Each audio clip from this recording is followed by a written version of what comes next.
Radioscopie.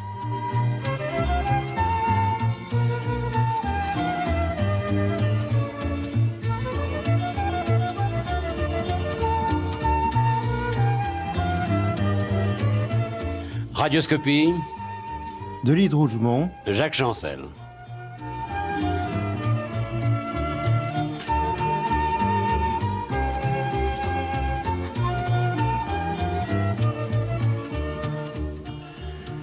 Denis de Rougemont, on connaît votre œuvre, vos journaux. 2 livres retiennent particulièrement l'attention, un livre d'hier mais qui sera encore de demain et un livre d'aujourd'hui. L'amour et l'Occident, bien évidemment, qui a nourri toute une génération d'écrivains. Et puis maintenant, l'avenir est notre affaire. Plus qu'un technicien de la philosophie, Denis de Rougemont, vous êtes un essayiste, pas un homme de parti et encore moins un homme de parti pris. Alors nous sommes en 1977.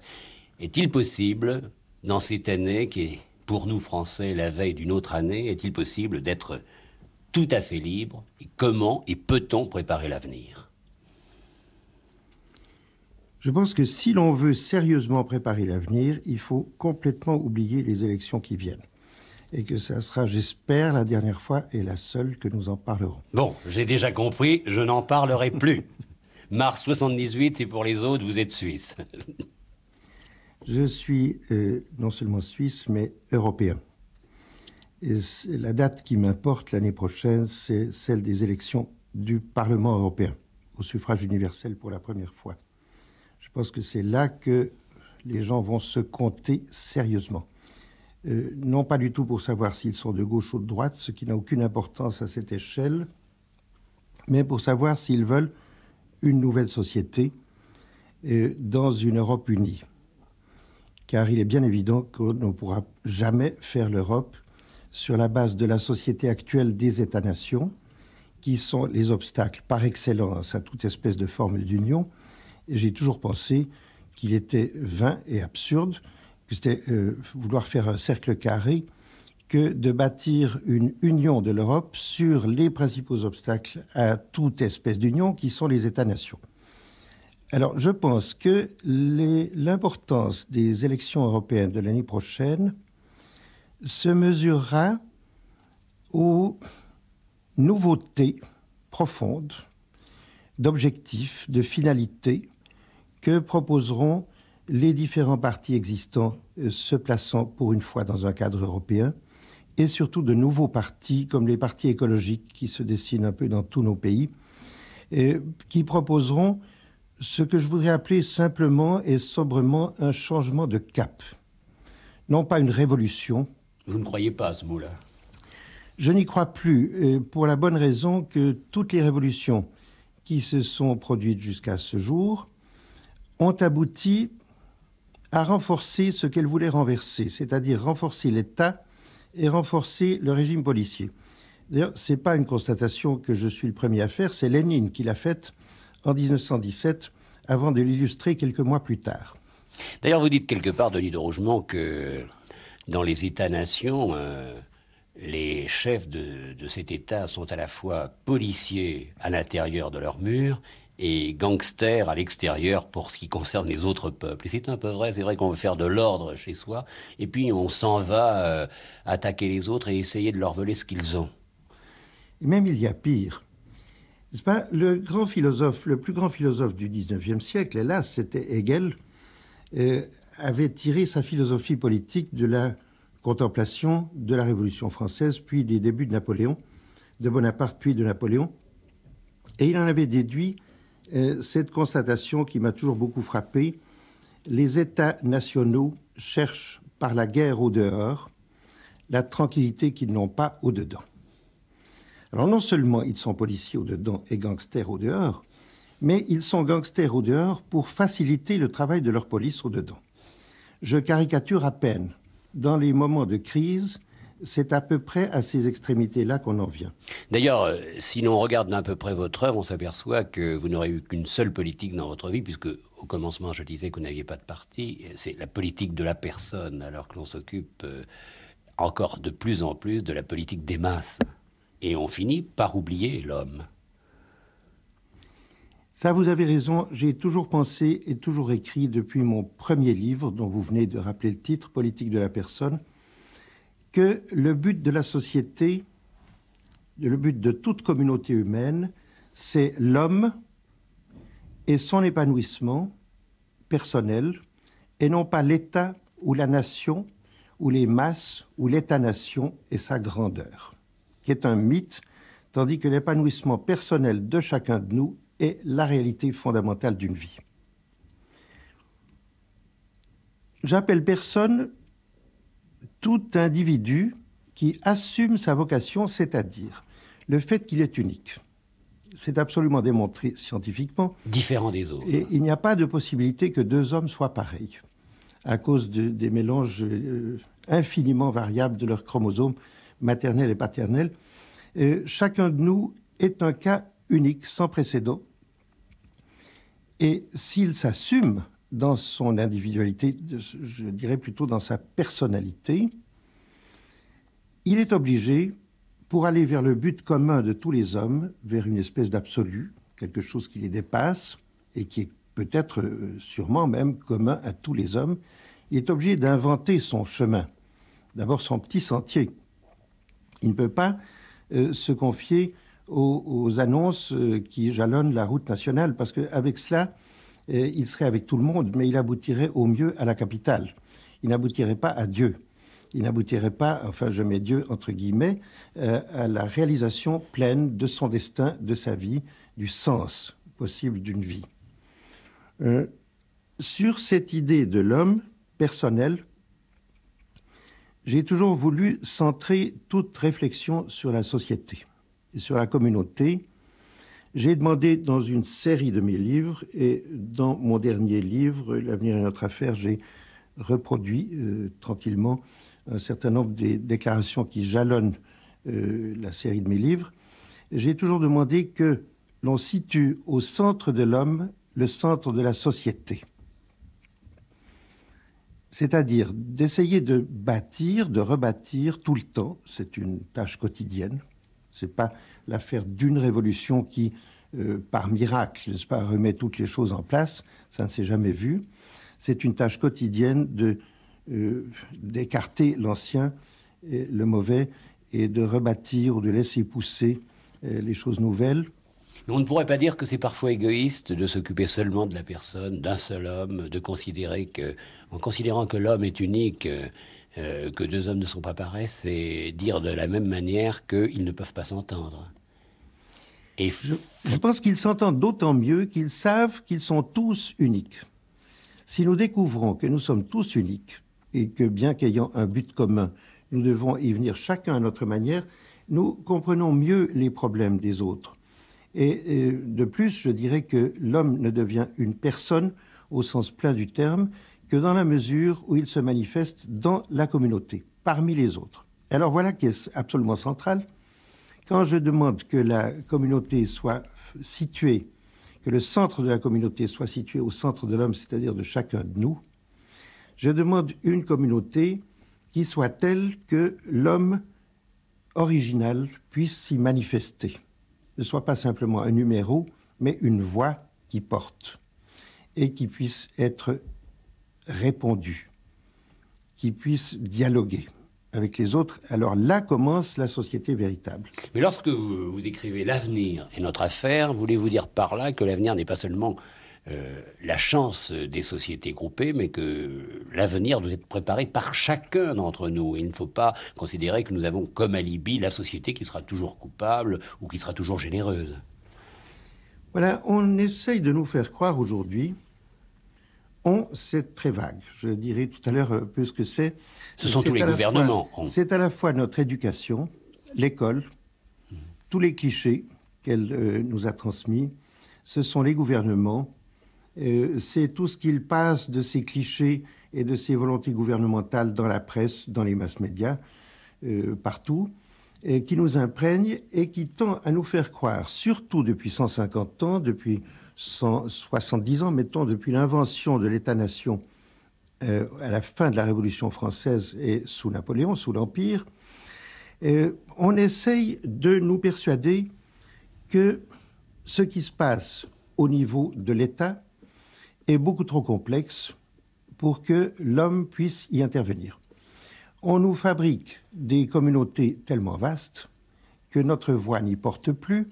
On nous fabrique des villes tellement énormes que nous y sommes tous des solitaires, plantés les uns à côté des autres, posés les uns à côté des autres, qui donnent finalement ce que le sociologue américain Riesman a appelé la foule solitaire. Je trouve une expression magnifique. La foule solitaire. La foule solitaire, la foule des seuls, et qui sont isolés, qui n'ont pas vraiment une solitude. Je pense toujours à la situation de l'homme, ou de la femme d'ailleurs, qui habite dans un trop petit appartement d'un grand ensemble, avec des gosses, des amis, il y a beaucoup de bruit. S'il a envie d'être seul, à un moment, il doit sortir de chez lui, ce qui est déjà bizarre, et il doit se mêler dans la rue, sur les trottoirs, à la foule des autres solitaires, ce qui est la pire forme de solitude. Mais les choses ne sont pas près de s'arranger parce que si l'on s'y attarde, on s'aperçoit que les villes deviennent de plus en plus grandes, qu'on en construit de nouvelles et qui déjà atteignent des démesures. Et comme d'autres sociologues, vous pensez qu'une cité n'est pas possible si elle dépasse 500 habitants. Il paraît que c'est dans un cadre de 500 habitants que l'on peut se reconnaître, c'est-à-dire connaître ses amis, accepter le bouffon, recevoir les handicapés, enfin qu'il y a une véritable vie de communauté. Est-ce bien vrai? Je pense que c'est vrai, c'est peut-être un peu trop radical de limiter à 500. C'est pas les premiers philosophes de notre tradition européenne, qui étaient Platon et Aristote, demandaient des villes d'à peu près 50 000 habitants. L'idéal d'Aristote, c'était très simple, c'était une ville qui ne soit pas plus grande par son rayon que la portée de la voix d'un homme criant sur la place centrale, sur l'agora.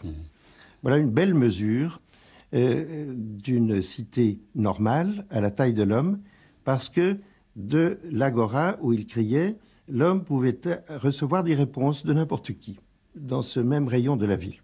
Enfin, Delis de Rougemont, vous avez parcouru un chemin de la vie déjà. Comment regardez-vous, avec quels yeux regardez-vous notre époque aujourd'hui? Parce que vous l'avez étudiée, cette époque, et depuis un certain nombre d'années. Est-ce grave? Pour que vous puissiez dire l'avenir est notre frère, c'est que vous pensez que ça va mal. Alors, j'en reviens à ce que je disais tout à l'heure, n'est-ce pas? Tout tend à nous persuader aujourd'hui, non seulement notre éducation, mais les dimensions mêmes des communautés dans lesquelles nous vivons, surtout dans les très grandes villes, tout tend à nous persuader que nous n'y pouvons rien, que nous sommes là des individus impuissants, solitaires dans la pleine promiscuité des villes. Voilà toujours ce même paradoxe, n'est-ce pas? Et que nous ne pouvons que subir les choses qui sont faites par les autres, c'est du qui pessimisme. sont faites par l'État. Et c'est, je crois, la situation de la grande majorité des hommes aujourd'hui, ce sentiment d'impuissance devant les destins, ce sentiment de ne pas pouvoir reprendre en main leur destin, parce que c'est l'État qui doit s'en occuper, et l'État, pour la grande majorité des hommes d'aujourd'hui, l'État, c'est eux. C'est il. C'est quelque chose qui plane au-dessus. C'est une espèce de mécanisme avec lequel nous n'avons aucun rapport, qui nous opprime et dont nous attendons tout. Qui prend toutes les responsabilités.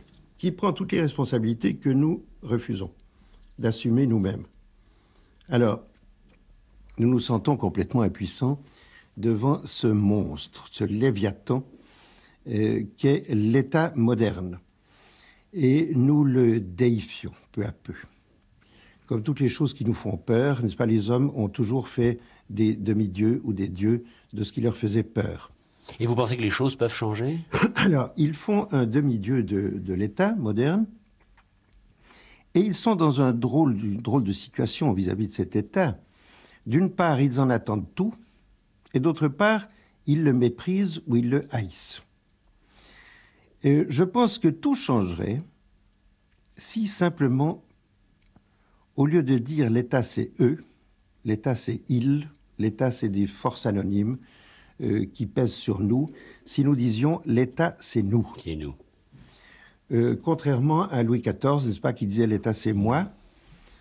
L'État c'est moi, cela voulait dire, quand la Révolution française a mis l'État à la place du roi, c'est l'État qui s'est mis à dire qu'il était le roi et qui s'est mis à penser qu'il avait une aura de majesté, ce titre qu'avaient pris les rois en France à partir de François Ier. Et c'est à ce moment-là que l'État s'est complètement séparé de la population. L'État s'est mis à réclamer des impôts. Je prends cet exemple très simple. Alors les gens rouspètent naturellement parce qu'ils n'aiment pas payer des impôts. Et ils disent, on donne ça pour ce que l'État veut faire, pour ce qu'ils en feront, n'est-ce pas? Ils vont encore nous demander ceci ou ça, sans nous douter que l'État n'a pas d'autre force que celle que nous lui donnons. Mais si on disait l'État c'est nous, on donnerait de l'argent à l'État volontiers. Si on disait l'État c'est nous, d'abord on ne dirait plus comme ça, avec négligence et désinvolture, c'est l'État qui payera, parce qu'on se rendrait compte que c'est nous qui payerons. Et c'est bien ce qui se passe. Et c'est la réalité. D'où est-ce que l'État tirerait son argent, sinon de nous? Alors, je pense que la grande révolution, là je prends révolution dans un sens plus moral, si le vous grand voulez. renouveau. Le grand renouveau, ce serait de changer cette mentalité, cette attitude de l'individu devant l'État et de lui faire comprendre que l'État, c'est un service qui est au service des hommes, au service de la société. C'est pas, moi, je ricane un peu quand on me dit, ou quand on dit dans les articles nécrologiques sur la mort d'hommes politiques ou de grands fonctionnaires, on dit qu'il était un grand serviteur de l'État. Mais c'est l'État qui est notre serviteur. Nous ne devons pas servir cette machine. Nous devons nous en servir. C'est tout à fait différent. L'État n'a rien de plus que la dignité d'un bureau bien monté ou d'une machine efficace. Et l'État, c'est nous, dans cette mesure précise où ces moyens, par exemple financiers, sont tirés de nous, de nos poches, de nos portefeuilles, de notre travail. Et l'État, c'est nous, dans la mesure où les décisions qu'il prend, finalement, c'est celles que nous voulons, sans toujours oser l'avouer. Mais dans cette affaire, vous redonnez toute sa dignité à l'homme. Je lui rends surtout sa responsabilité. C'est parfois la même chose. Lui rendre sa dignité, il est toujours content. Il dit merci beaucoup, je me sens très digne, c'est très bien. Lui rendre sa responsabilité, c'est une autre histoire. Car si on est responsable, d'abord c'est embêtant, ça pèse. Et si on est responsable, on est libre aussi. Ça, c'est la thèse fondamentale de tous mes livres qui traitent de sujets politiques ou moraux. C'est que l'homme doit être, et est en réalité, à la fois libre et responsable. Libre parce qu'il est responsable, et responsable parce qu'il est libre. Mais tout à si vous avez commis un crime quelconque, en justice, on vous acquittera si on peut démontrer que vous n'étiez pas libre quand vous l'avez accompli. Et de même, vous n'êtes pas vraiment libre si vous n'êtes responsable de rien de ce qui vous arrive. Tout à l'heure, justement, je vous demandais à Denis de Rougemont, est-il possible aujourd'hui d'être libre? Qu'est-ce que la liberté? La liberté, c'est les responsabilités qu'on prend tout de suite, sans attendre d'avoir converti tout le monde à son point de vue. C'est très net. N'est-ce pas? On me dit souvent, oui, les mesures que vous proposez, c'est très bien, mais vous comprenez, les Français en particulier ne vont rien comprendre à ça, ou ils vont l'interpréter dans le sens de leur petit péché mignon habituel, qui est l'individualisme. Face à l'État, on se moque de l'État et on attend tout de lui. Alors, on me dit, si vous critiquez l'État-nation, c'est-à-dire la mainmise de l'appareil étatique sur toute la vie d'une nation, alors vous faites quelque chose de grave parce que vous allez trop dans le sens de la rouspétance classique, du français contre l'État, le citoyen contre les pouvoirs, n'est-ce pas? Et si vous réussissez, vous créerez du chaos. Moi, je ne dis pas du tout. Si nous voulons faire avancer les choses, si nous voulons que des réformes aboutissent, que du changement se fasse, il nous faut commencer par l'assumer, pour nous-mêmes, sans nous demander combien de gens seront d'accord avec ça. Alors, ça, c'est à peu près au centre de mon dernier livre. C'est le sens du titre. Est-ce le sens de votre vie? Ah ben, je voudrais bien en être digne de cette... moi, je dresse un certain modèle de conduite politique, civique, auquel, naturellement, j'essaie de me conformer. C'est tout ce que je peux vous dire sur ce chapitre. Enfin, vous êtes donné... d'être aussi autant que je peux, fidèle à ce que je préconise, ce que j'enseigne. Enfin, vous êtes reconnu comme philosophe, comme essayiste, comme humaniste, mais comment voudriez-vous être reconnu? Comment voudriez-vous être porté, peut-être par l'avenir, justement? Car c'est votre problème aussi. C'est votre chemin dans cette vie. Oui, vous avez raison de me poser la question. J'en reviens à mon titre. J'ai hésité pendant quelques semaines ou mois entre le titre L'avenir est votre affaire, qui était peut-être plus accrocheur pour les gens, et L'avenir est notre affaire, que j'ai gardé finalement, parce que dire L'avenir est votre affaire était me séparer de la masse des hommes d'aujourd'hui, alors que je suis complètement dans le bain. N'est-ce pas? J'y suis jusqu'au cou dans cette affaire-là. Je parle au nom des autres. Alors, vous me demandez ce que je voudrais qu'il en résulte. Eh bien, je voudrais que le plus grand nombre possible d'hommes, m'ayant lu ou ayant fait les mêmes analyses que moi de la situation, en tirent les mêmes conclusions. C'est-à-dire que si nous voulons éviter ce qui est à peu près certain et qui nous menace, si nous continuons dans la voie des États-nations et qui sont soucieux avant tout et presque uniquement, je dirais, de défendre leur souveraineté nationale à tout prix et quoi qu'il arrive aux autres, si nous persistons dans cette voie avec les armes dont les hommes se sont dotés aujourd'hui, il est fatal que nous aboutissions à une guerre atomique générale, que je définis en termes d'écologie comme la pollution majeure de la Terre, pollution majeure et définitive. Pour moi, tout doit être subordonné à cette conclusion, à cette vision, à cette analyse de la situation. Il nous faut absolument renverser la vapeur. Nous y sommes contraints par la menace presque à bout portant d'une catastrophe atomique. Dans 15 ans, pense-t-on, 10 ans déjà, il y aura 40 pays de la planète qui auront des bombes. Et toute la panoplie atomique. Vous pensez que l'un d'entre eux lâchera la bombe? Et il ne pourra pas s'en empêcher. Il y aura des accidents, il y aura des commandos qui feront des coups de force. On ne saura pas d'où vient la bombe. J'avais prévu, au lendemain de la guerre, quand il y a eu la première bombe d'Hiroshima, j'avais fait un petit livre qui s'appelait Lettres sur la bombe atomique, où je disais, mais imaginons un peu ce qui peut se passer maintenant. Si, par exemple, un petit pays dont personne ne se méfie, comme la Suisse, arrive à fabriquer une bombe et l'envoie, comme ça, pour voir, sur New York. Dans l'heure qui suit, les villes russes sont détruites par les bombes américaines. Personne n'aura pu faire une enquête ni savoir d'où ça vient. Maintenant, on a un peu amélioré les radars, ça serait plus difficile. Mais on peut encore imaginer l'équivalent de ce scénario de nos jours. Donc, je reviens à mon propos, c'est absolument impensable que si on distribue des bombes à tout le monde, ou si on laisse tout le monde avec le plutonium qu'on leur vend, ou les moyens de faire du plutonium, faire ces bombes, nous courons à un cataclysme qui sera le dernier. Mais je crois que nous y courons parce que personne ne s'arrêtera. C'est impossible, c'est inscrit presque dans les États. Ils se défendent tous, ils veulent tous avoir les meilleures armes, ils ont tous peur. Et c'est la peur qui installera la guerre. En effet, tout, au fond, laisse à penser que la solution la plus probable sera la pire, c'est-à-dire le désastre, le cataclysme général.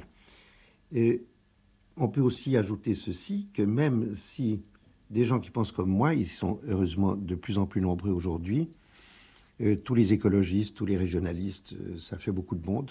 On l'a vu l'été dernier, non seulement à Cresmalville, mais en Pays Basque. On a vu des rassemblements de 350 000 personnes devant Pampelune, au Larzac et partout, à Brockdorf en Allemagne. Vous allez avec ces gens-là lorsque... Autant que je le peux. Lorsqu'ils se manifestent. Je les soutiens. Je leur envoie des messages quand je ne peux pas y aller personnellement. Et je me compte parmi eux. C'est un combat politique. C'est le combat politique de l'époque. Parce que, pour en revenir à ces États et à ce risque de guerre, je vous disais que même si tous ces gens, qui sont très nombreux aujourd'hui, surtout la jeunesse, on peut dire que la majorité des jeunes aujourd'hui pensent dans ce sens écologique et régionaliste, si tous ces gens se liguaient pour empêcher la guerre entre les États-nations, ils n'y arriveraient pas encore. Et je ne pense pas que on puisse persuader les hommes tout d'un coup de devenir sages. Depuis à peu près 15 000 ans qu'il y a une histoire avec des témoignages écrits, ou 150 000 ans qu'il y a une histoire des hommes tout court, et ils ont fait surtout des bêtises. Ils ont fait des guerres tout le temps. Alors on ne peut pas imaginer très vraisemblablement que dans les 10 ans qui viennent, et c'est bien le maximum qu'on nous laisse, ils vont tout d'un coup devenir sages.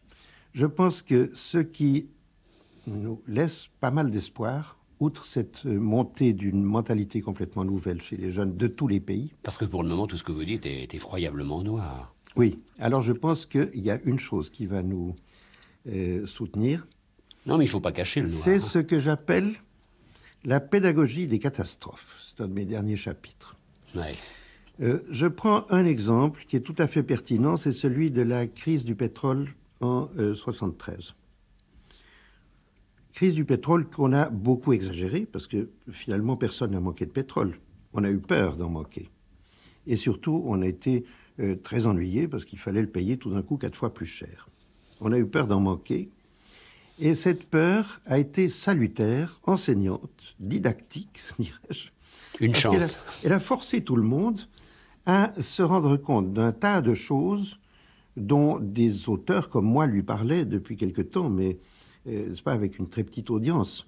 Même si on avait d'énormes tirages, ce qui n'était pas mon cas à ce moment-là, on n'atteignait qu'une petite minorité des gens qui lisent, et qui lisent intelligemment. Mais on finit par atteindre son but quand même. Alors, avec la crise du pétrole, on a vu une chose extraordinaire, c'est que tout le monde, l'homme de la rue, s'est aperçu de la réalité énergétique de l'Europe, que toute notre vie économique dépendait de quelques émirs sur le golfe Persique, et qui tenaient tout le pétrole, c'est-à-dire 80% de l'énergie de nos pays, et qui tenaient entre leurs mains 16 milliards de pétrodollars qu'ils pouvaient lancer sur le marché comme ils voulaient, à n'importe quel moment, détruisant ainsi complètement notre système monétaire. Ils y ont déjà pas mal réussi. Je comparais le danger, n'est-ce pas, de cette masse de dollars jetés sur le marché à l'effet d'une grosse boule de pierre sur le pont d'un voilier pendant une tempête, qui roule partout et qui casse tout, qui détruit absolument tout. Bon, ce petit désastre, limité, en somme, a appris aux gens la réalité de l'énergie, la réalité des menaces qui pesaient sur nous. C'est une indication. La fragilité de notre système économique et sa fin, ses limites, qui étaient assez proches, parce qu'on a compris à ce moment-là qu'il y avait du pétrole pour 30 ans seulement. 40 ans peut-être, en le payant beaucoup plus cher. Je ne sais pas ce que ça va être dans 5 ans si on paye le litre de pétrole, n'est-ce pas, au lieu de le payer à peu près 2 francs, si on le paye 20 francs, ça va complètement changer toutes les mœurs de notre époque. Personne ne veut actuellement faire face à ça, mais tout le monde a compris que le problème pouvait se poser en 1973.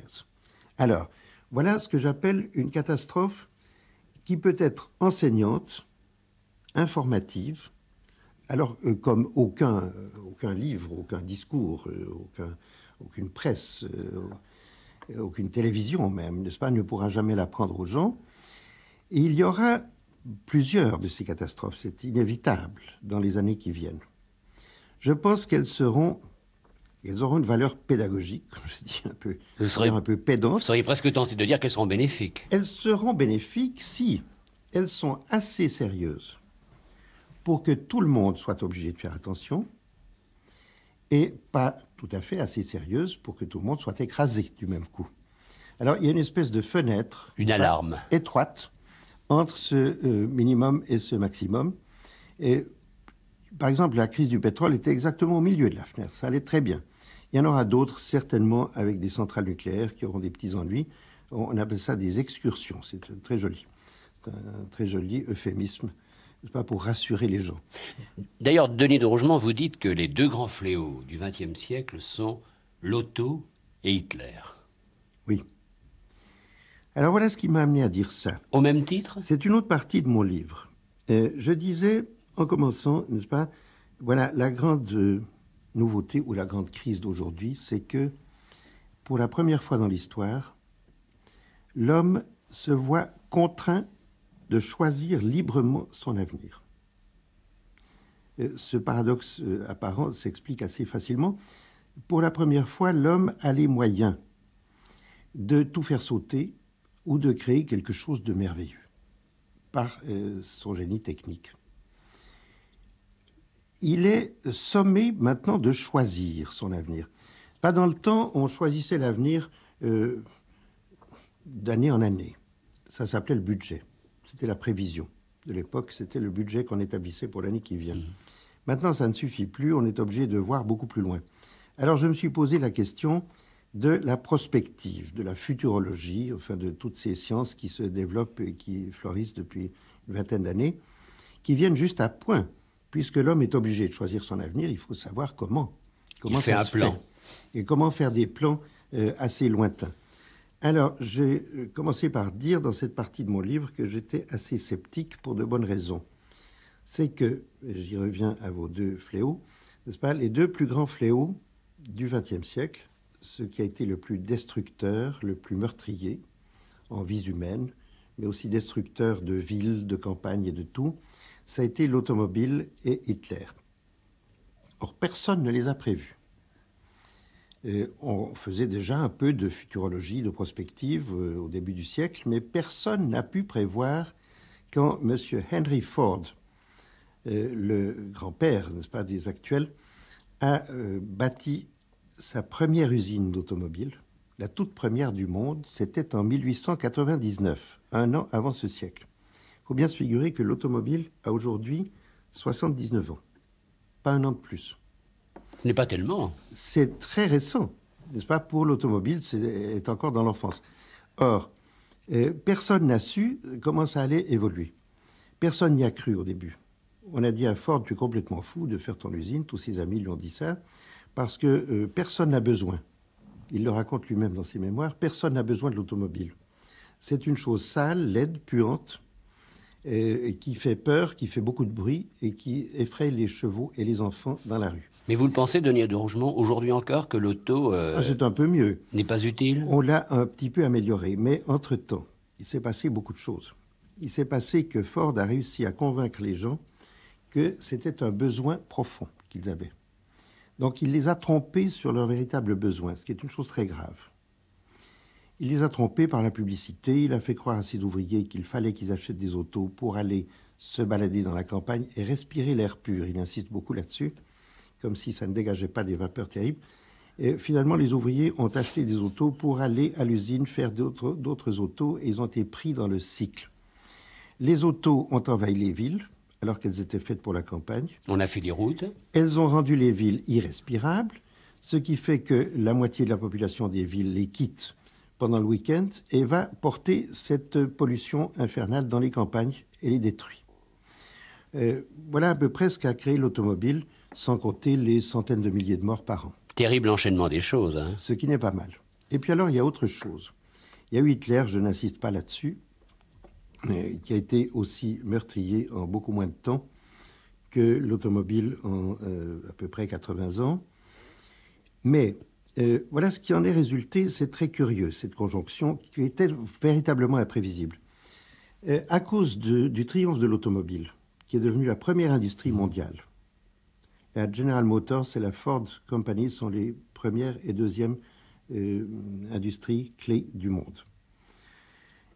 C'est devenu la clé de toutes les industries et ça a valorisé le pétrole d'une manière absolument fantastique. Et on revient au pétrole. Personne n'aurait pu prévoir. Donc ça a donné un pouvoir gigantesque à quelques émirs arabes, à un roi de droit divin et un dictateur qui s'appelle le fou d'Allah. C'est pas moi qui le traite de fou, c'est lui qui aime à dire ça, dans un sens d'ailleurs très beau, médiéval, le fou de Dieu, le fou d'Allah. Et voilà, il y a une série qui est l'automobile, la valeur du pétrole et la dictature possible des Arabes sur toute notre économie. Il y a une autre série qui est Hitler, les camps de la mort, la persécution des Juifs, qui a permis à l'Europe d'accepter la création de l'État d'Israël. Et alors vous avez tout d'un coup ces deux séries qui se rejoignent dans la guerre du Kippour et qui provoquent, ou qui sont le bon prétexte, n'est-ce pas, à faire la crise du pétrole. chose étrange, les émirs qui ont multiplié le prix du pétrole par 4 et qui ont menacé de fermer le robinet n'avaient pas fait la guerre du Kippour. Ils l'ont prise comme prétexte. Pourquoi? Parce qu'ils avaient cru, eux, les prévisions du Club de Rome qui disaient « nous n'avons plus de pétrole que pour 30 ans ».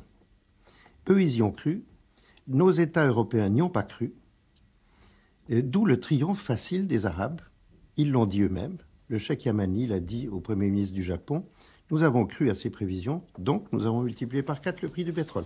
Donc nous tenons le bon bout. Mais Denis de Rougemont, je me demande s'il y a un enchaînement normal entre deux grands livres, celui-ci, L'avenir est notre affaire, puis l'autre grand livre, L'amour et l'Occident, que vous avez déjà écrit il y a un certain nombre d'années. Ce sont quand même deux mondes tout à fait différents. On dirait que vous êtes allé sur d'autres voies. Alors, êtes-vous fidèle à vos engagements de jeunesse Qu'avez-vous espéré? Le vent d'espérance, justement, s'est-il couché un jour? Êtes-vous toujours vous-même? Oui, j'espère de mieux en mieux. Je continue, si vous voulez, sur la lancée de cette prévision impossible. Qu'est-ce que je réponds à cela? C'est que nous ne sommes pas là pour deviner l'avenir, mais pour le faire. Qu'est-ce que je disais dans L'amour et l'Occident? Que si on voulait mener une vie digne, stable, sérieuse, qui ait un sens et une plénitude, il fallait un engagement. Je répète ça sous toutes sortes de formes, tantôt en parlant des passions amoureuses, tantôt en parlant de l'État et de la morale politique ou civique. Je crois que finalement, je ne dis qu'une seule et même chose. Il semble que la plupart des auteurs, n'est-ce pas, n'écrivent qu'un seul livre. Seulement, il faut le varier. Et je crois que cette fois-ci, j'ai vraiment varié. J'ai changé de ton pour ma musique. Mais c'est la même chanson, dans le fond. Pour vous, l'ennemi numéro un du mariage, c'était la passion. Alors, l'ennemi numéro un de l'État, est-ce aussi la passion? L'ennemi numéro un de l'homme, c'est la volonté de puissance mythique des États-nations qui se veulent souverains. Alors là, je vais vous faire une petite théorie très aventureuse, mais qui m'est venue à l'esprit il y a quelque temps, parce que je me suis posé la même question que vous me posez. Après tout, quel est le lien entre l'amour et l'Occident et l'avenir et notre affaire? Et j'ai trouvé que c'était, au fond, assez simple. Qu'est-ce que je disais dans L'amour et l'Occident? Je disais que la passion amoureuse, qui est tout à fait différente de l'amour pour une personne réelle, c'était quelque chose qui aveuglait l'homme ou la femme sur le partenaire. Le vrai amour, c'est le contraire de la passion. Il ne voyait pas dans la passion, Tristan par exemple, je soutenais cette thèse, et je l'approuvais, je crois, n'aime pas Iseux. Il ne la voit plus. Il a seulement besoin de cette espèce d'idée, de fantôme, de femme rêvée, et moins il est avec elle, et mieux il peut l'aimer de passion. D'où les ruses inouïes qu'il invente pour se séparer d'elle chaque fois que, par d'autres ruses, il a réussi à la rejoindre. Alors ça fait tout l'art du roman. C'est les séparations successives jusqu'à la séparation suprême dans la mort. Et comment est-ce que ça se transpose dans nos réalités politiques et civiques d'aujourd'hui? Je pense que c'est l'État-nation qui pris la place de cette passion, c'est-à-dire le besoin absolu de souveraineté nationale qui fait que les autres sont effacés, tout le reste c'est l'étranger qu'on ne voit plus, et que l'État-nation voudrait bien être seul au monde, comme Tristan dans Wagner dit au plus beau moment de la pièce, enfin du drame, au moment le plus tendu, il dit « Seul je suis moi le monde ». On croirait entendre un de nos États-nations mythiques affirmer sa solitude dans le monde, ou son besoin, son désir d'être tout, le monde entier à lui seul, quitte à jeter des bombes atomiques s'il le faut sur tous les autres. Et il y a une espèce de similitude très profonde entre les deux choses et qui m'est venue à l'esprit aussi lors de la mort du général de Gaulle. J'avais toujours eu l'idée que de Gaulle était le Tristan de la France. Et j'ai écrit un article après sa mort qui s'appelait « La mort de Tristan ». Je faisais allusion au début de ses mémoires, ces superbes phrases à la Chateaubriand qui commencent ses mémoires. De tout temps, je me suis fait une certaine idée de la France, France. comme d'une princesse de légende promise à des malheurs exemplaires. Alors, on sait que par ailleurs, il a parlé assez mal des Français. À certains moments, je n'ai pas à redire les phrases plutôt méprisantes. Alors, je me disais, voilà, c'est un peu comme Tristan devant Iseux. Il n'aime pas la réalité de la chose, il aime le mythe, le rêve, la princesse de légende.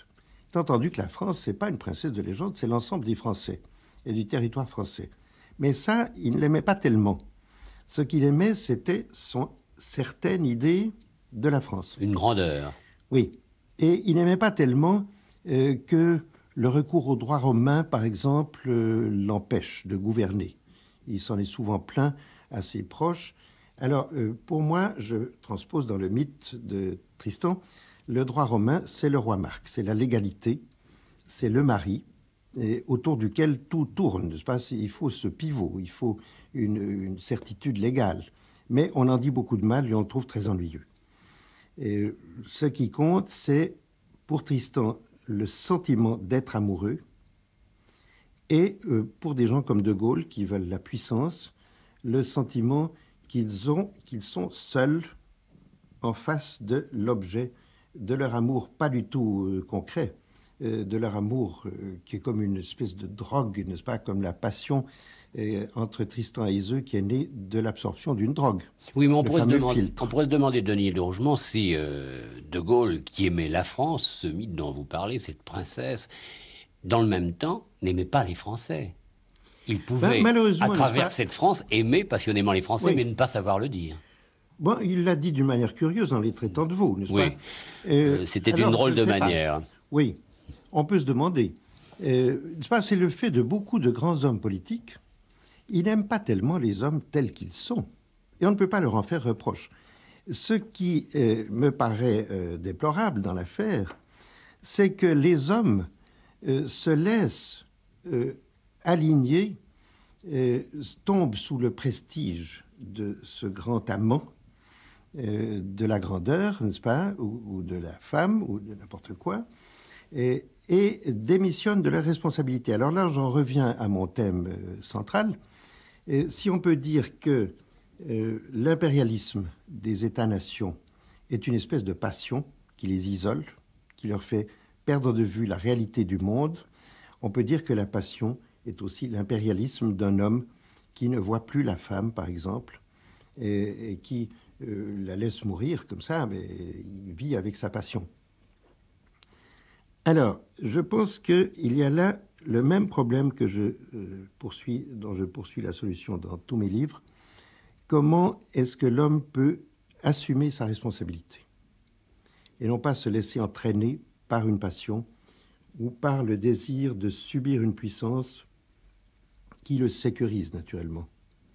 Les gens qui se laissent faire par l'État ou par un dictateur, là où il y en a, ou par un parti dictatorial, c'est parce que ça les arrange quelque part. Ça les délivre du poids de leur responsabilité et des risques de leur liberté. Vous êtes, Denis de Rougemont, un humaniste, un philosophe, vous êtes protestant, vous êtes neutraliste, vous êtes suisse. Vous avez toujours été responsable? Vous avez appartenu à un parti? Vous avez été dépendant de quelqu'un à un moment de votre vie? Je n'ai jamais appartenu à un parti. Depuis mes premiers écrits, j'ai soutenu la thèse que entre la gauche et la droite, il n'y avait que des différences négligeables sur les grandes options de la vie. Par exemple, la religion de la productivité industrielle est exactement la même à l'Est ou à l'Ouest. La volonté de bâtir des centrales nucléaires et d'affirmer sa puissance au mépris des libertés est exactement la même, n'est-ce pas? C'est impossible de dire si c'est pire d'un côté ou de l'autre. Alors, je ne vois pas pourquoi on se passionnerait pour des partis qui sont un petit peu plus de ce côté ou un petit peu plus de l'autre, n'est-ce pas?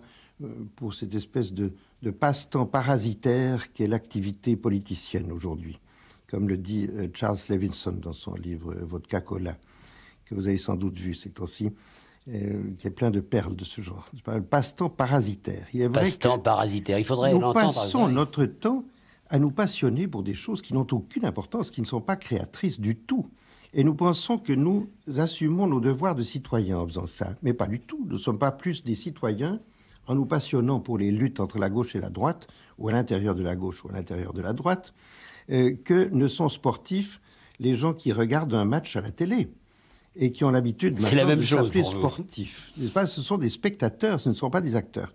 Alors, ce que j'essaye de faire et ce que je préconise, c'est la prise de responsabilité, j'en reviens toujours à ça, parce que c'est la condition de la liberté. Au fond, je pense que dans la vie, des individus, des personnes comme des peuples et des communautés, il y a deux options possibles, deux grandes options. Ou bien on veut la puissance collective, mythique, la puissance d'une nation, la puissance d'un parti, voire la puissance d'une idée, ou bien on veut la liberté des personnes. Il y a un petit peu de ça chez chacun de nous, bien entendu. Personne n'est pur. Nous sommes tous des mélanges à différentes doses.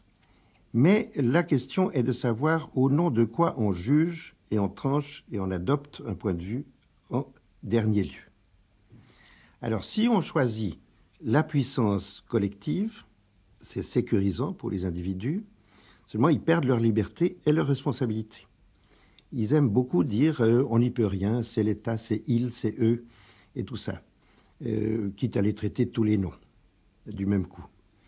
Mais ça donne une situation terrible, ça donne une société que j'appelle dans mon livre foncièrement inamicale, où les relations humaines se dégradent rapidement, ce qui est encore bien pire que la pollution des forêts et de l'air. Mais justement, avez-vous l'impression que les relations sont de plus en plus inamicales? Vous avez, je crois, prononcé le vrai mot. Oui. Tout devient inamical. Dans les villes, il n'y a pas de doute, n'est-ce pas? Et maintenant, les villes vont être, enfin on nous le dit, d'ici la fin du siècle, 4/5 des habitants de la Terre seront dans des grandes villes, c'est-à-dire seront dans des situations architecturales, simplement dans des architectures qui ne ménagent pas de communauté, ni d'action responsable des hommes.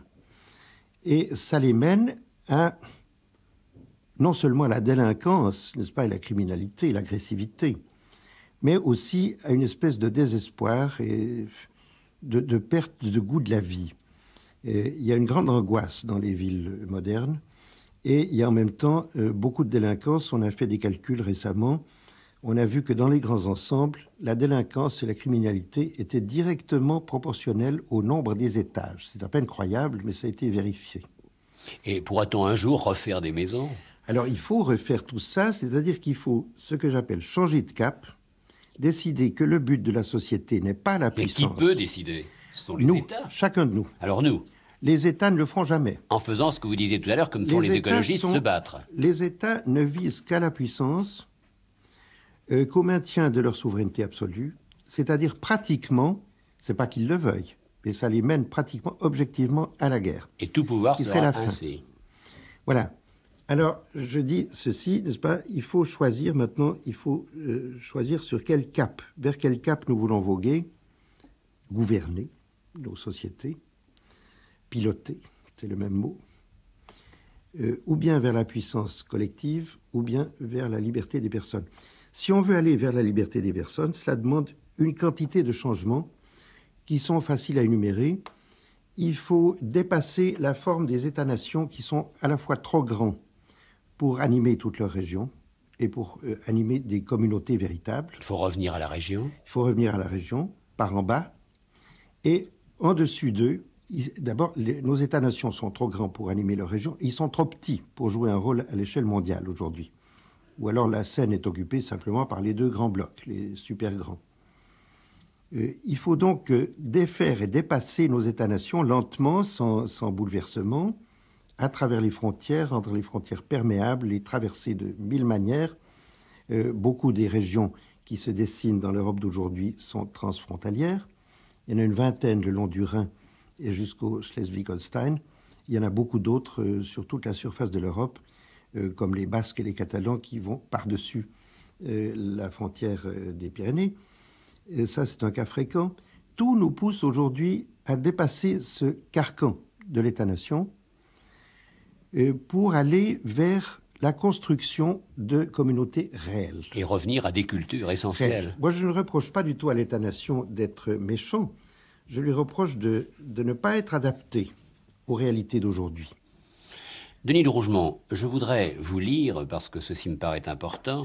Sachez-le, et cette phrase-là est répétée à chaque page de cet ouvrage, expressément, implicitement en filigrane, il n'y a d'impératif que de la nature, non de la technique, que des conditions de la vie, non de l'économie, que du désir de l'homme, non de votre profit. Donc, non à la technique, non à l'économie, non au profit, oui à la nature, oui à l'homme, puisque, aux conditions de la vie, oui au désir de l'homme. Et on pourrait presque parler des chances du bonheur.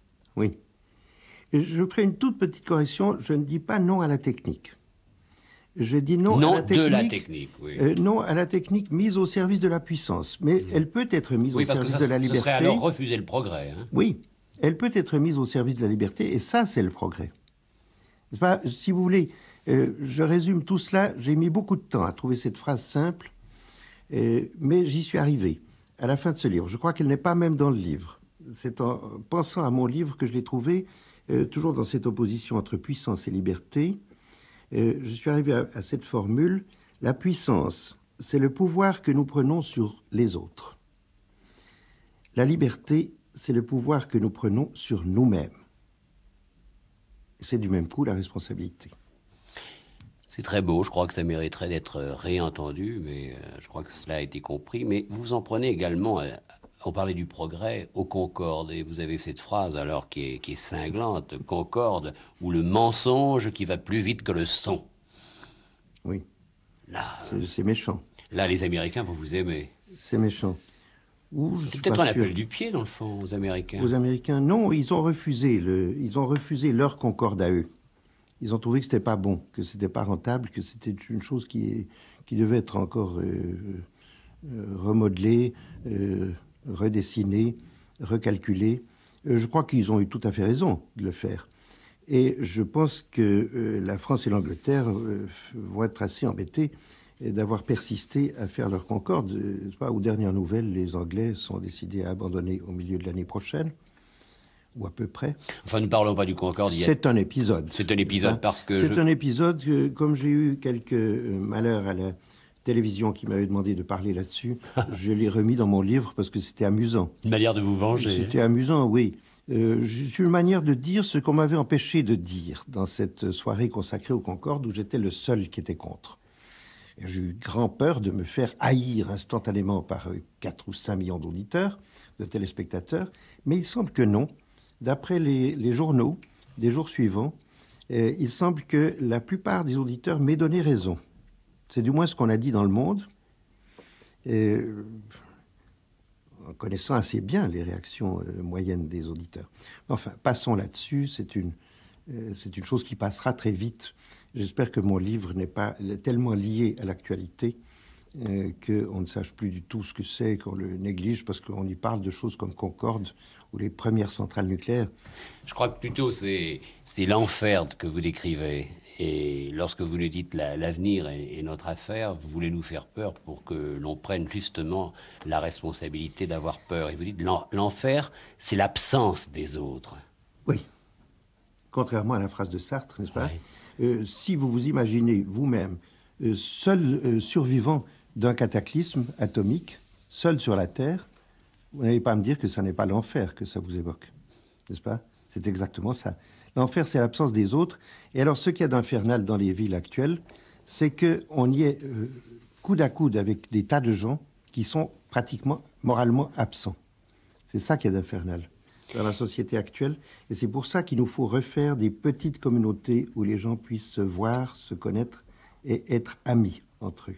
Des sociétés amicales. Puis vous savez, Denis de Rougemont, vous donnez des, je ne dirais pas des ordres, mais ce sont des conseils qu'il faut de toute manière très bien écouter. Aujourd'hui, ce n'est plus aux frontières qu'il faut monter la garde pour défendre le sol de la patrie.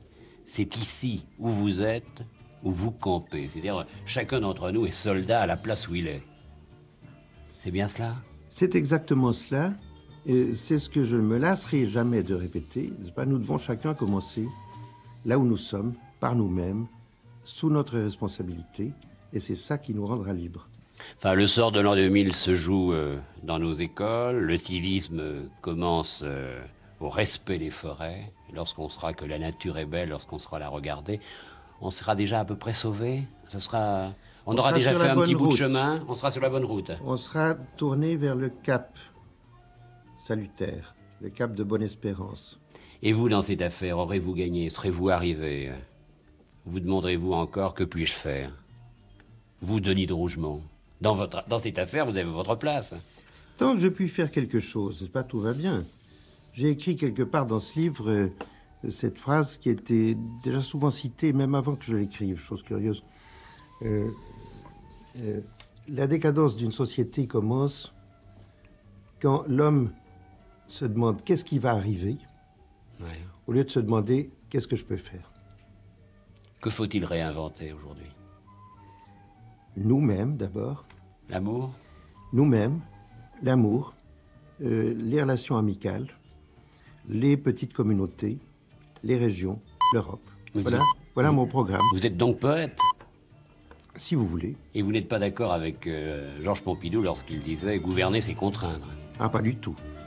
Pas du tout. Pour moi, gouverner, c'est indiquer le cap et essayer de convaincre les gens qui sont dans le bateau que c'est là qu'il faut aller.